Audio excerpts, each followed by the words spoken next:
I am Upasana Taneja. So this is 10th lecture of complex integration series. Complex integration की हम series पढ़ रहे हैं जिसमें हमने Cauchy's theorem, Cauchy integral formula और Cauchy integral formula for higher order derivative, ये सब कुछ अभी अभी डिटेल में पढ़ा है लास्ट की कुछ वीडियोस में।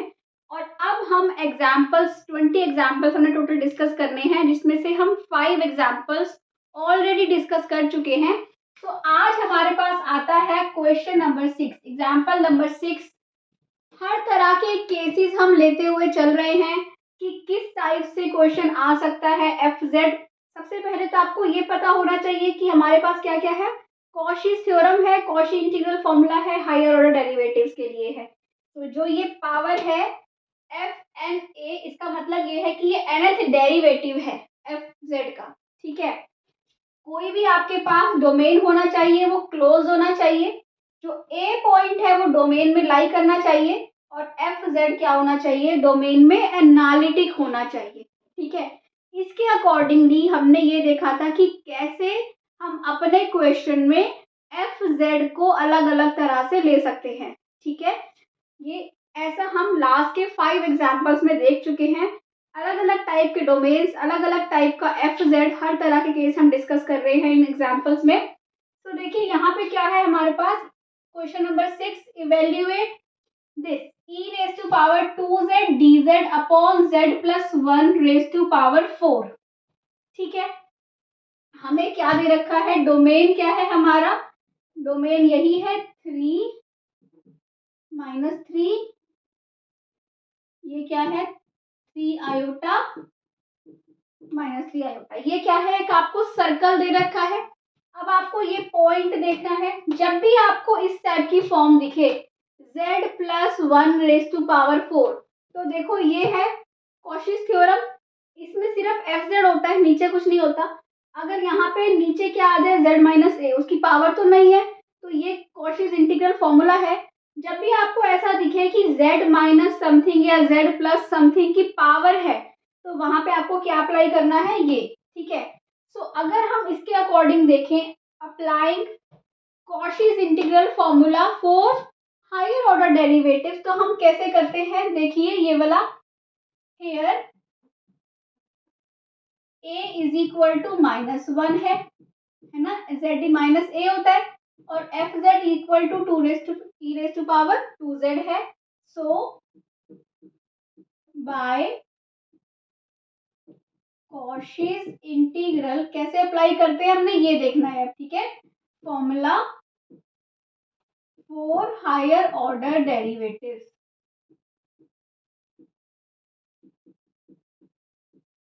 ओके,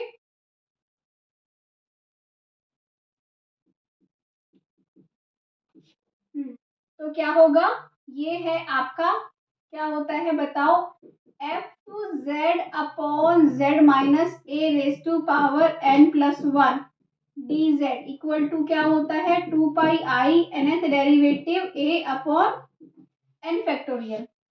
सो हेयर n क्या है, 3 है ना, क्योंकि z माइनस ए की पावर क्या होता है, n प्लस 1, यहाँ 4 है, तो मतलब n क्या है, 3 है। दिस इम्प्लाइज एफ जेड मतलब e raise to power 2z D Z z plus 1 raise to power 4, यही है क्वेश्चन, इक्वल टू, बताओ क्या हो जाएगा, 2 pi i, okay, F 3 a is -1 upon n factorial means 3 factorial, ये आंसर हो जाएगा। अब मेन हमें क्या निकालना है, ये निकालना है। सो अगर F Z, if F Z is equal to E raise to power Z, so third E raise to power 2z, third derivative निकालने के लिए अगर हमें nth डेरिवेटिव पता है, जो कि हम क्या करते हैं जब सक्सेसिव डिफरेंशिएशन पढ़ते हैं तो nth डेरिवेटिव सीखते हैं, तो nth डेरिवेटिव इसका क्या होता है, 2 raise to power n e raise to power 2z, यही होता है ना।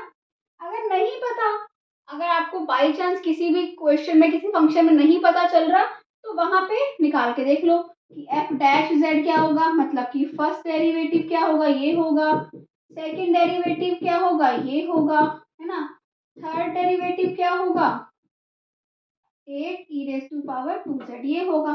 तो यहाँ से निकालो 2^3 या फिर ऐसे निकालो, बात तो एक ही है। मेन मोटिव क्या है, हमें यहाँ पे इसकी वैल्यू डालनी है, ठीक है। तो थर्ड डेरिवेटिव की वैल्यू डाल देते हैं 2πi एंड 8e⁻² इंटू -1, ठीक है। -1 क्यों, क्योंकि z की वैल्यू किस पे लेनी है, हमने -1 पे लेनी है, अपॉन 3 फैक्टोरियल। क्या मिल गया आपको, 16πi,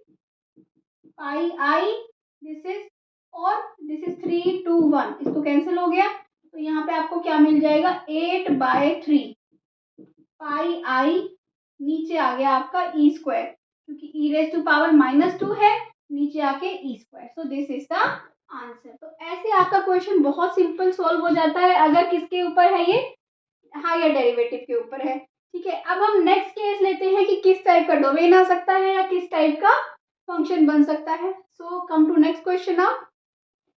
सो देखो अब ये क्वेश्चन क्या है, क्वेश्चन नंबर 7। आपको ये इंटीग्रल कैलकुलेट करना है sin z⁻⁶ z-π/6 तो जब भी आपको इस टाइप की फॉर्म दिखती है z-a⁻ समथिंग dz, तो यहाँ पे हमें क्या अप्लाई करना होता है, कॉशीज इंटीग्रल फॉर्मूला। तो उसके लिए सबसे पहले हमें ये देखना पड़ता है कि क्या डोमेन क्लोज्ड है। Yes, domain is closed. Domain को बना लो। डोमेन अगर हम बनाएंगे तो क्या बनेगा, ये 1 1 1 1 है ना, ये आयोटा माइनस आयोटा, तो ये क्या है आपका 1 1, ओके।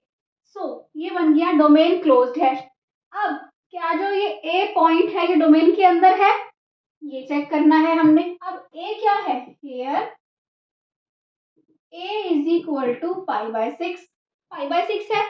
क्या π/6 डोमेन के अंदर है, ये कैसे चेक करते हैं, देखो पाई की वैल्यू क्या होती है, 3.14 समथिंग कुछ भी होती है, अपॉन 6 है ना। इसको डिवाइड करोगे जब तो क्या आएगा, 0.65 कुछ भी आया आगे तो, है ना, हमें नहीं पता, बट ये पता है कि ये 0 पॉइंट समथिंग है, 0.5, और इसका मतलब 0 और 1 के बीच में है, इसका मतलब इज लेस देन 1, इसका मतलब ये इसी डोमेन के अंदर कहीं पे लाई कर रहा है ना। तो इसके लिए हमें ये पता चल गया कि ए पॉइंट लाइज इन डोमेन, यही थी सेकंड कंडीशन।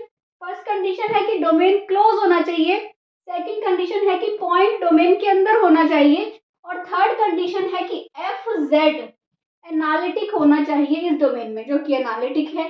तो इसका मतलब applying Cauchy's integral formula for derivative, ये लिख लेंगे हम, applying Cauchy's integral formula for derivatives, okay. तो एफ जेड ले लीजिए सबसे पहले, एफ जेड हो गया sin z⁻⁶, ठीक है। ए क्या है, π/6, एन क्या है, ये 3 है, n+1 की वैल्यू 3 है, तो n की वैल्यू हो जाएगी 2, ठीक है। So integral sin z⁻⁶ upon z-a, मतलब कि z-π/6 n+1 dz किसके इक्वल होता है, ये होता है 2πi अपॉन n फैक्टोरियल, मतलब कि 2 factorial f double derivative of π/6, है ना, मतलब कि a की वैल्यू क्या है, π/6।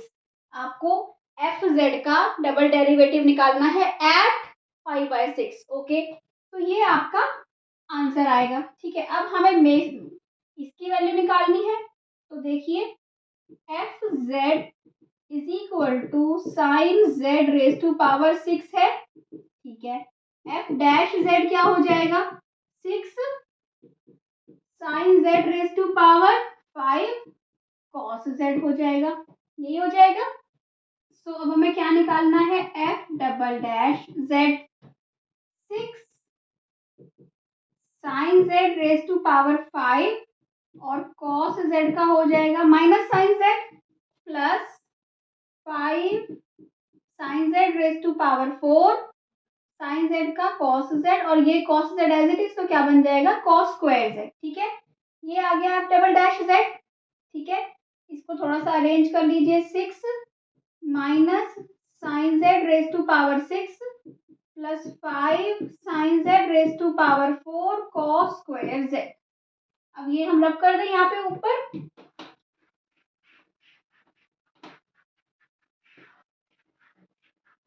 ओके, सो यहाँ से देखो हम करते हैं, यहाँ पे हमें क्या मिलेगा 6। अब बताओ साइन जेड की वैल्यू क्या होगी, पहले तो ये बता दीजिए। साइन जेड की वैल्यू 6 को अंदर मल्टीप्लाई कर दे, पहले 6 को इससे मल्टीप्लाई करेंगे तो आ जाएगा -6 और यहाँ पे हो जाएगा 30। ठीक है, 6 को अंदर मल्टीप्लाई कर दिया। अब ये क्या है -6। साइन जेड की वैल्यू क्या होगी, मतलब कि जेड क्या है, जेड है π/6। π/6 क्या होता है 30 होता है, तो साइन 30 की वैल्यू क्या होती है